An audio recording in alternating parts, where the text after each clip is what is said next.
Hey folks, we've had my 2020 retrospective, and now it's time for me to talk about sort of something else that's been a bit important for the year, which is the games that really helped me survive it. It was definitely a long, draining, isolated kind of year, and like many of us, gaming is a hobby that really helped keep me grounded during the year. So, and I thought about, I've done other kind of retrospectives of games of years past. But this time around, I just wanted to go through a bunch that were really important to me just for keeping my head straight. So this is really going to be divided into a bunch of chapters where I just focus on a few games that have some loose grouping together. And so let's get on with it.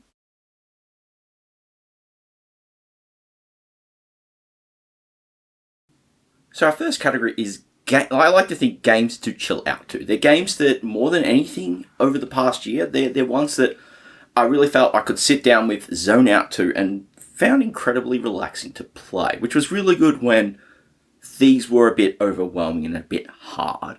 And, well, I think the first one is one that many people will say if they at least dip into modern systems, but there's a lot of reasons why it's come up a lot, and that, Animal Crossing New Horizons, which is, for me, it was the first one I played out of the series. It doesn't necessarily fit to brand, as you might say. A game where you're building up a little community of cute animals and doing maintenance work and errands around and all of that. It's definitely not kind of what you'd expect. And like I said, for me, it's definitely not on brand at all. And so I really picked it up because a lot of my real life friends were playing it. And so at least being able to keep up with the zeitgeist. And really, it did its job well. Just being able to have a space where, you could talk to the various inhabitants, as canned as some of those responses are, and some of the other little bits and pieces you do, cultivating your island to be what you want it to be, messing around with, like, building parts and whatnot. It's a game that it was great to have this, like, ritual of, like, spending maybe half an hour to an hour a day just relaxing with it, just doing its thing, going at your own pace, and it was really calming for when just things felt bad. So it was a game that I really enjoyed for that. Probably one that I think a lot of other people fell to at the same time, and it was just incredibly lucky that it came out right as at least the first round of lockdown started.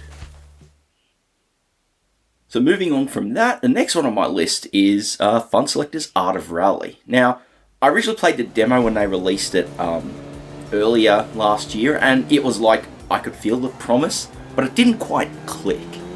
And I think, as I think about it, it was a faster vehicle, it was a tougher track. I believe the track didn't even feature in the final game.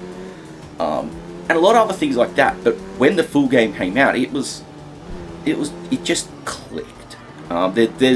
It's from the aesthetics, that low polygon pick art style, the synthwave soundtrack, and really the way you learn the tracks and get to grips with it. Sure, it doesn't feel as complex a rally simulation as like Dirt Rally 2.0 or the WRC games, but it's that sort of middle ground that really I enjoy from like the 90s era of racing games and simulators, where like flight simulators, where it's not an arcade experience, but it's not a full technical, you need to read a binder manual kind of thing to play. It's sort of this nice middle ground that really embodies that classic Atari maxim, easy to learn, hard to master. And that was really what I felt with Art of Rally. Just pick it up, slowly, get to grips with how each sort of tier of car handles, how different vehicles behave differently, and you could really just zone out and do those runs. There's a lot of options in there, from the weekly and daily challenges to being able to construct your own rallies and time trials. There was so much to just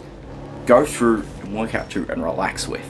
It made for an experience that was quite great fun for me, and it's a game that's pretty much my indie game of the year for a whole bunch of reasons because of it. If you do like racing games, you don't mind playing it, it's Windows, Mac, Linux only at the moment. Definitely one to check out. I would cover it on the channel, but it's not really within the remit as much as I like the idea of expanding out. Next up on the list, we're sort of keeping to the driving game thing. Again, I know a lot of communities, like the sim racing community's got a lot of traction during the year for similar kind of things, but essentially, a lot of people locked up at home really just took to playing a bunch of racing games, and I did as well. So, like I said, with Art of Rally was one example. The other example, where I probably put more time into, was Gran Turismo Sport. I'd had it sitting for quite a while on my PS4, and I just hadn't had a chance to start it. But I finally fired it up during these times and really got into it. I'm not racing online, just keeping it offline single player stuff. But again, for the same kind of thing, there's something about playing a racing game where you can just zone out incredibly easy. Just sit back, controller in hand, just learn those tracks, learn how the different cars handle, and just really get into it.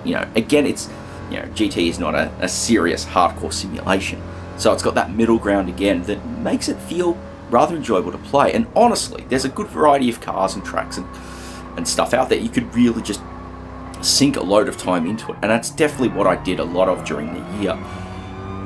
Being able to sit down, play it, and rack up wins in the various tournaments on offer.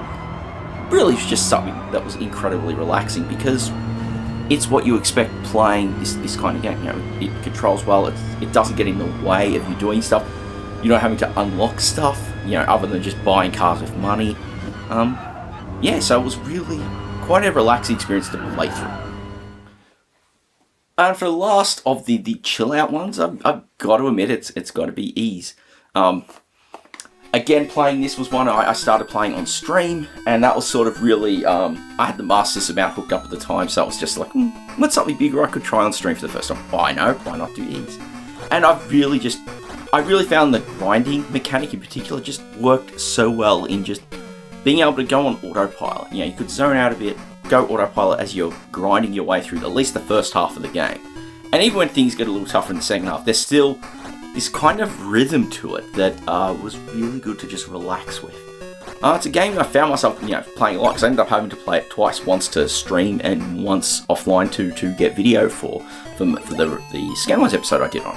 And it's a game that just, there's that sort of style where, a lot of RPGs have you in proper full-on danger constantly. As you're going through, there's always the risk of a random encounter that you don't see on the map. It's sort of what turns me a lot off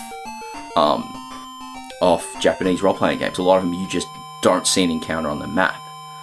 And so you can't, get away easily if you're in danger and things like that. Whereas these, you see the enemies on the map, and because it's an action RPG, you really get to encounter that and run away easily if you need to. It's a game that just works really well, and it just felt really good to zone out to, and I'm looking forward to getting further into the series as I can and continuing to do that. So those were the ones to chill out that I chilled out to.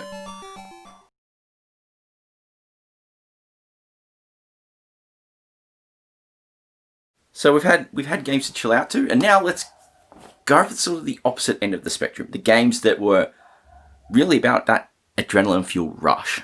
The first one on the list was Disc Room, which I covered. Actually did a write-up for that for the site P2 that I'm writing for. I'll have a link to that review in the description.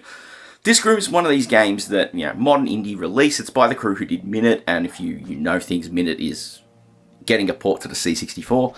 So it's the game they did after that. And the idea is that you go room by room in this giant disc space station, and you need to basically solve little challenges to unlock rooms and deep further in and explore the story.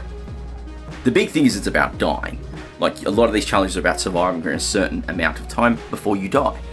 And as you die, you unlock extra doors and things like that. It's a very intense kind of game. And one of the things I found when covering it was that it kind of really gave me the feeling of what you get on an 8-bit action-adventure kind of game.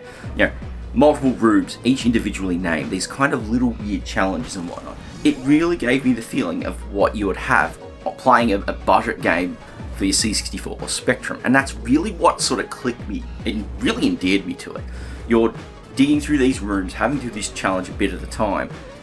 In a way, the game offering a lot of challenge and actually offering a lot of accessibility controls to manage that challenge. It really gave me the old school feeling. It's sort of like, I talk a lot about how I like to see new games for old systems take on tropes and things from modern games, and where design has evolved over the last 20 or 30 years. Well, Disc Room is a modern design game. It is only like, I think it clocked about 3 or 4 hours to finish it, not 100% it. but it took a lot of things from older games and brought them forward. It's a really interesting blend, and a game that I do think is well worth checking out if you enjoy independent stuff on modern platforms and really find that sort of challenge very interesting. Now, coming back to something for older systems, one of those games that I really got into was Metal Warrior Ultra, MW Ultra. I knew the series and played various prior games. I never really sunk my teeth into them, but MW Ultra came out. I sat down on stream and played it through, at least the first opening couple of hours, and I really got into it. It's a game that I definitely want to go back to, and I would like to do a proper video on it at some point. Hopefully I can justify getting a physical copy of the cart. But I really found it impressive on a number of levels. There's just sort of the evolution of that game design from Covert Bit Ops and the way they sort of have evolved over quite a long period of time. It makes for a challenging action game. There's a pretty interesting story, at least from what I've seen so far, and it really makes for a game that I found greatly challenging and greatly intense at points. You're sort of having to scavenge for resources and survive some of these really tense boss battles. And it works incredibly well. It's hard, it's challenging, it's got a lot of dynamicism to the story, and a lot of that aspect, which I think is really neat. And seeing all that in 2020 on a C64 is pretty impressive in my book. And it's a game that I really loved. So going on from MW Ultra, and of course it's the Covert Bit Ops game that came before it that I also loved, which is Steel Ranger. Now Steel Ranger is more action focused than the rest of the Covert Bit Ops catalog. It's basically a Metroidvania kind of game, little action of the Turrican style action, and it's more about exploring the map and opening various locations and getting various power-ups and just making your way through that. The story is sort of something that unfolds as a result of you exploring, and isn't really the thing of you doing the exploration. It's a different kind of game, and as I sort of talked about in the episode of Scanlines I did on it, I really felt it was one I wasn't quite in the mood for on release, but coming back to it with a fresh, open mind at the right time, really got into it and really found it an amazing game. Whilst I'm glad I really got to enjoy it in this year in particular, I am sad I didn't quite get the chance to really sit down with it back on its original release. But that's sort of the challenge of covering games as a side passion project. You're not going to be able to cover everything to the detail you want at launch. But Steel Ranger really is an intense action fest for your C64, and it's one that is quite an excellent bit of work to play with.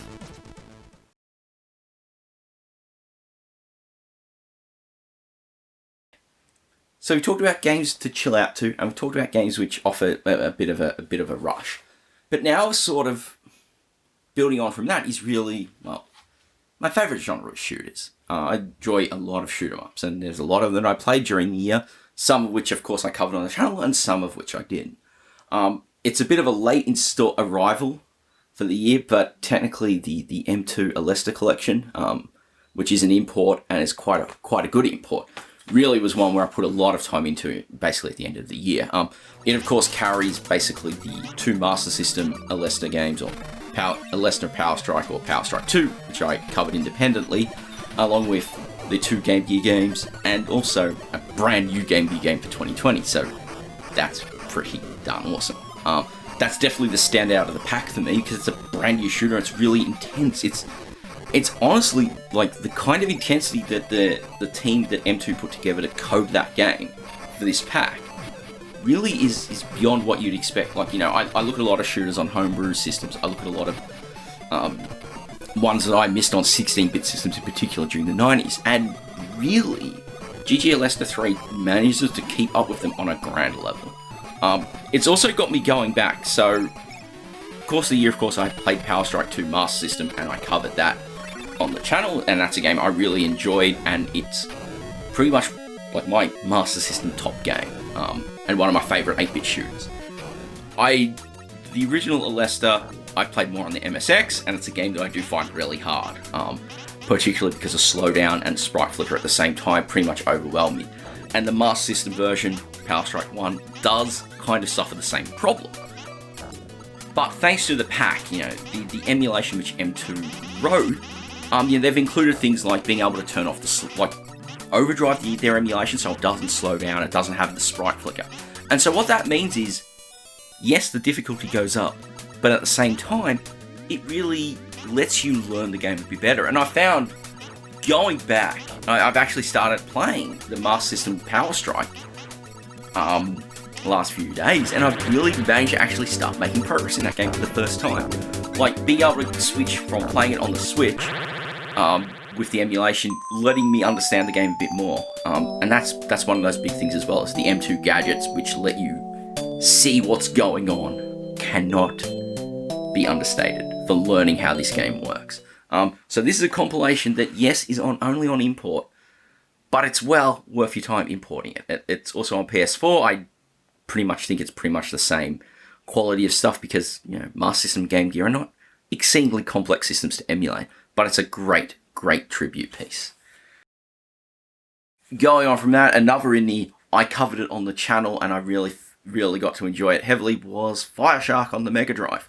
I sort of like Flying Shark. I played most of that more as Sky Shark, the US version on the C64, which was a great conversion. But Flying Shark's a pretty tough game, and the original arcade version of Sky Shark is no different. But when Tailplan converted over to Mega Drive, they rebalanced it quite a bit, and actually it's a much fairer game. And I haven't quite beaten it yet. I've been able to get up to like the last stage. But that's sort of that thing where it's a much fairer challenge and it makes it far more enjoyable to play. Just being able to sit down, work your way through and sort of zone out a bit to it is a great challenge. Especially once you get that damn flame weapon powered up to the max. Fire Shark is quite an exciting shooter for a whole bunch of reasons. It may not be the best of the Tailplan stable, but it's one that's it's got a soft spot in my heart.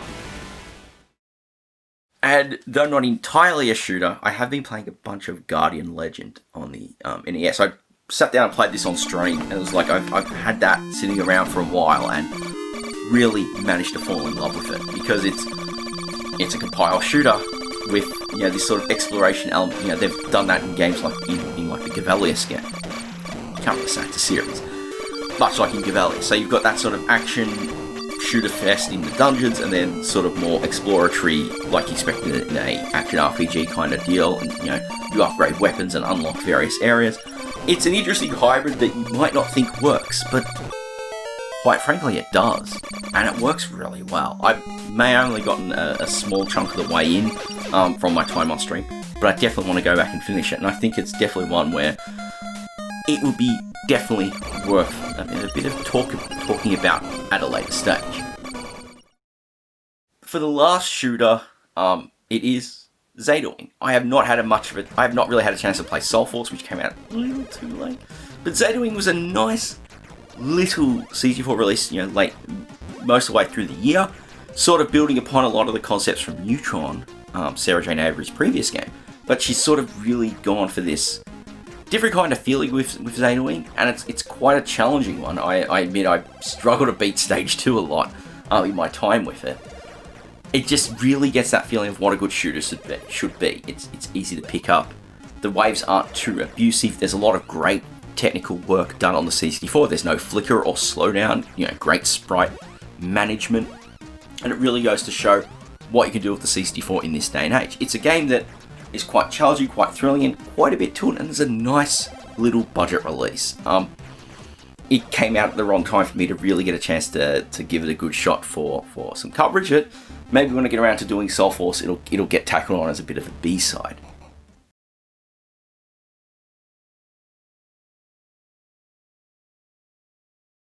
And so that's most of them, but there is one little chapter that I do have to sort of mention, and that is, of course, what is probably my favourite bit of hardware for the year, and it's, of course, the Spectrum Next. Quite frankly, the Next just arrived in the post for me at probably the best time it could have. I have sort of mentioned this in various bits of 2020. For me, there were some personal impacts that made things a lot harder in the back half of the year. And the Next arrived right as those were sort of happening. So getting a chance to set it up, play around with it, and play many of the games on there, like whether it was mixing with classic Spectrum games, just running them faster and seeing a lot of them far more playable than you'd expect on an original machine, or of course seeing a lot of the new library come to fruition, which is probably best summed up by the Rusty Pixels trio, Baggers in Space, Warhawk, and Tyvarian. Now, I've only given Tyvarian coverage so far because it's the one that is sort of underrated. I remember when I was ordering those games, I saw the shots and it's like, ooh, that's very like Solar Fox. Ooh. Which I quite enjoyed. It's like a covered Solar Fox on the C64, which I think one of the few conversions that game got back in the day, a while ago. And Tyvarian certainly did not disappoint. I have to get back to it and see how much further in I can get. I sort of worked my way through a good chunk of it, but when I actually did that video, I was very pressed for time, so I did not get as much time to actually recording the games I wanted, so I sort of got stuck and didn't get a chance to persevere further. Meanwhile, Warhawk has been a challenge. Warhawk was one of those really, it's got that old school shooter vibe to it, which, like, it's punishing, and it's challenging, and it's great. And it took a lot of work, but, even just getting past one of the early stages was a very intense bit of work, and something to be very proud of. It builds upon what you would expect from an 8-bit shooter, still feeling like an 8-bit enhanced shooter, with, some nicer visuals and some great audio. It really gives you that feeling of the challenge that a good shooter in the 8-bit era does, that sort of thing where the challenge between a shooter in that era and compared to more your bullet hell kind of games is less about overwhelming numbers of bullets, but more about tricky formations of enemies and balancing that. And Warhawk really does a great job with it. I'm definitely continuing to play that now and again and see how much further I can get. And of course, well, with Baggers in Space, well, it's sort of, I think that's sort of the game that sells the next right now. It's the one that does, a couple of really simple concepts, mashing up Jetpack and Hero with a little bit of Cybernoid in a really well-polished way. It controls well, it looks great, it sounds great as well, and it sort of gives you that vibe of sort of this modern, classic ideas being brought forward modern. And I think it sort of shows the direction of where the next can go as a platform, and what I'm really excited with. I mean, we've already seen a few more next games popping out since then. Bikers, of course, was a great one. One I really enjoyed playing and covering, and sort of a good challenge. Delta's Shadow came out over the holidays and is well worth checking out, enough that I'm probably going to do a video on it soon. There's a bunch of other really good games on the machine out there, and I think as we go forward into 2021 and issue 2 of the Nexts arrive later in the year, I think we're going to see a lot more people hopping on board, developing, and actually making some really cool stuff out there. So the Next has been really special, and quite frankly was something that just really meant a lot to me this year. It's something I've really enjoyed messing around with. And that really brings us to the end. That's sort of, there are a lot of games I played that probably could be on this list. Some were on earlier versions of the list that I cut, and some I sort of spent some time with, but not enough to retrospect. And I admit, this entire video concept shifted and morphed from when I originally started planning it to putting it together now. It's sort of like reworking its focus to be about these games that really brought a lot of joy to me personally during a bit of a not so great year. 2021 might be different. Next year, this video may be a return to, 5 new releases, 5 new to me games, and 5 games I'm looking forward to. It might be something like this. I don't know. It's a long, we're a week into 2021 and things could go in many a direction. So I will say this. Thank you very much for watching. I hope there are some games that you might want to try out, and maybe there are some. Maybe you'll find a new favorite. It's what I always hope with things like that. It's what I hope with the format of videos I do in general. I hope I show off something that makes you want to try something out. Maybe pick up something new and hopefully enjoy it and enjoy the pastime further. As always, thank you very much for watching. If you enjoy the channel, there are ways to support me, all in the video description. One-off payments through Coffee, ongoing support through Patreon, and of course, if you don't like dealing with the subscription thing, there is a mailing list you can subscribe to, which I'll email new episodes as they appear in case you don't want to deal with the algorithm. And of course, next week brings a return back to normal Scanlines coverage with the first video of the year. And with that, I hope you look forward to it. Thank you all very much for watching, and I'll catch you next time.